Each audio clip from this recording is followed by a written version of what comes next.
क्या करें यहाँ के युवा पीढ़ी, युवतियाँ न तो भगवान को मानते हैं न तो किसी प्रकार के वेद को मानते हैं। मैं कहता हूँ जो बच्चे विज्ञान की आंखें लेकर के पैदा हो रहे हैं वे हमारे निकृष्ट विचारों को कैसा स्वीकारेंगे, अज्ञानपूर्ण विचारों को कैसा स्वीकारेंगे।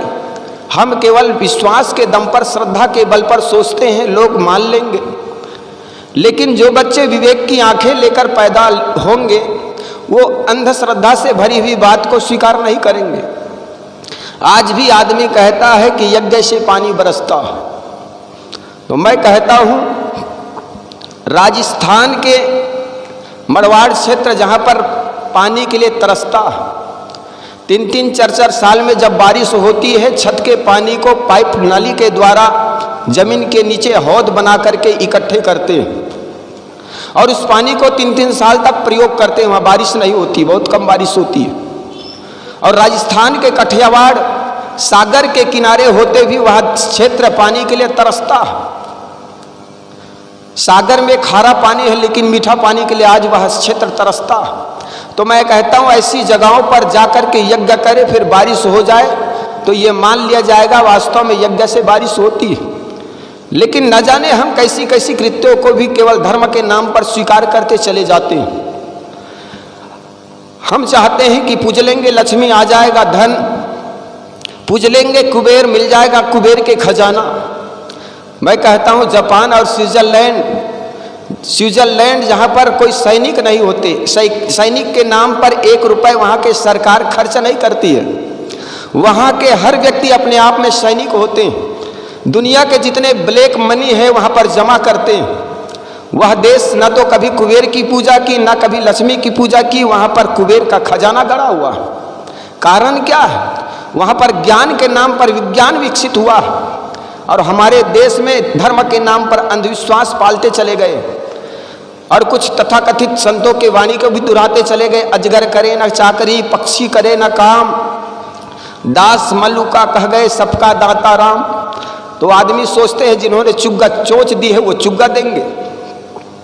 आदमी आलसी और निकम्मा हो गया। धर्म के नाम पर आदमी आदमी को बांटता चला गया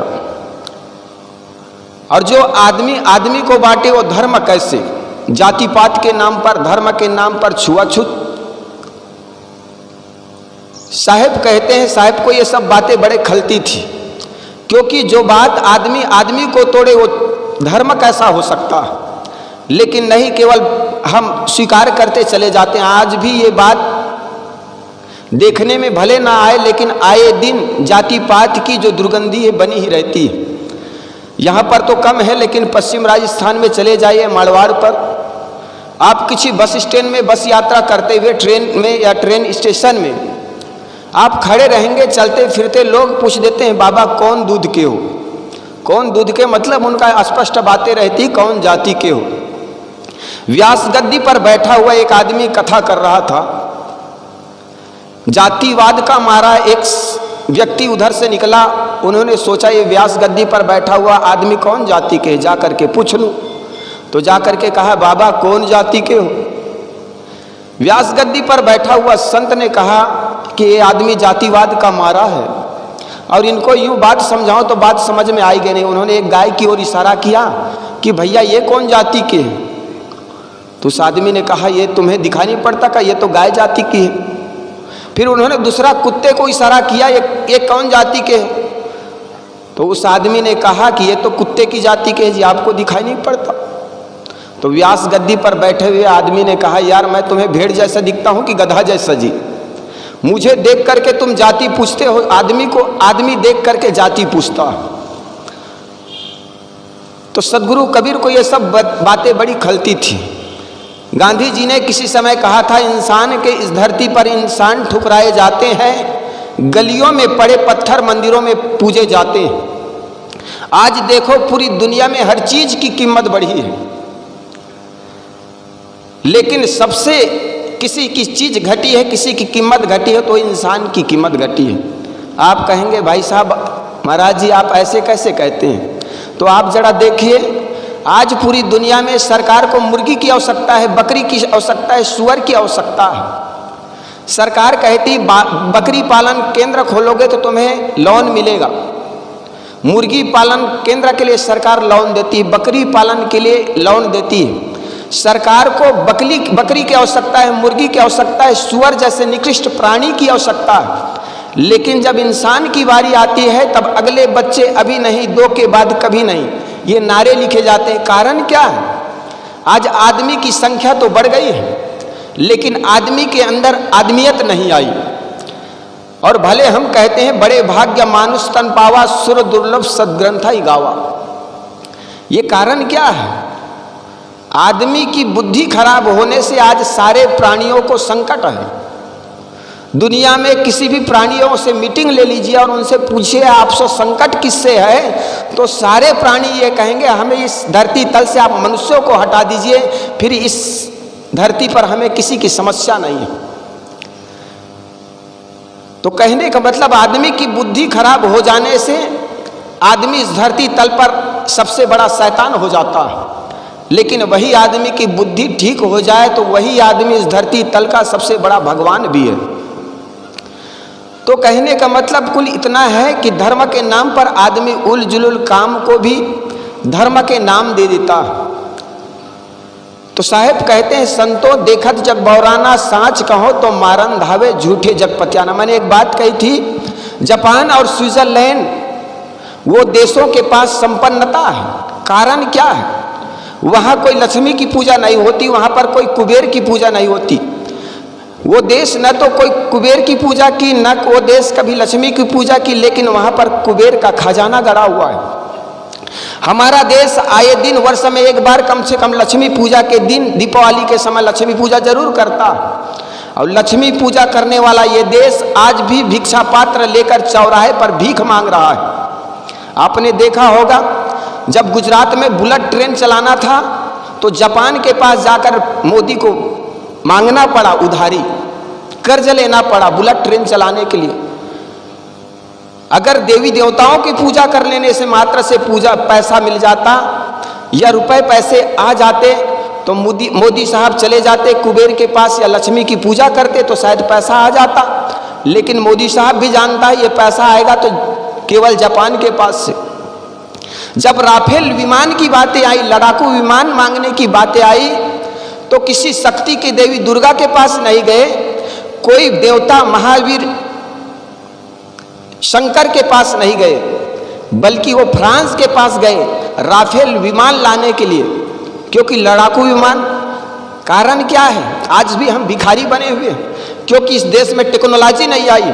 करते तो है बड़े पढ़ाई विज्ञान की, लेकिन विज्ञान के बच्चे कॉलेज से निकल करके भी सड़क पर बैठे एक पहली फैल पंडित जो बैल लेकर बैठा है उसके पास जाकर के हाथ दिखा रहा है। वो लड़के के जीवन में क्या टेक्नोलॉजी आएगी? एक इंजीनियर मकान तो अपना खुद का बनाता है, लेकिन काला मटका अपने दरवाजे पर टांगता है। उनको पूछो भाई साहब, आपको सीमेंट पर विश्वास नहीं, आपको मजदूर काम करने वाले वर्कर पर विश्वास नहीं, लेकिन इस मटका पर विश्वास है। तो उस इंजीनियर को भी अपने सीमेंट और मजदूर पर विश्वास नहीं, बल्कि एक काले पोते हुए मटका पर विश्वास है। आदमी गाड़ी खरीद के लाता है सुंदर, उसमें भी जूता बांध देता। हमने कहा साहब ये क्यों करे? कहे साहब किसी की नजर ना लग जाए। तो बड़े बड़े जिसको डॉक्टर इंजीनियर कहते हो ना, इनके भी बुद्धि में वैज्ञानिकपन आया नहीं, टेक्नोलॉजी नहीं आई। इसका एक ही कारण है कि आदमी की बुद्धि कुंठित है। धर्म के नाम पर आदमी ने विचार नहीं किया, विचारों के साथ बहा नहीं। चूंकि जिस आदमी ने धर्म के नाम पर विचार किया उसको कह दिया तुम नास्तिक हो गए हो, तथाकथित भगवान के अगर टीका टिप्पणी कर दोगे तुम नरक में चले जाओगे।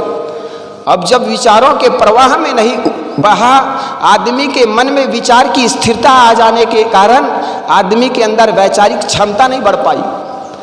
यूँ तो हम कहते हैं गीता का वो श्लोक कि इस धराधाम पर पाप बढ़ जाते हैं, भगवान का अवतरण होते हैं, तो हम उसको यदा यदा इस धर्मस्य ग्लानिर्भवति भारत गीता का वो श्लोक ला करके याद कर लेते हैं।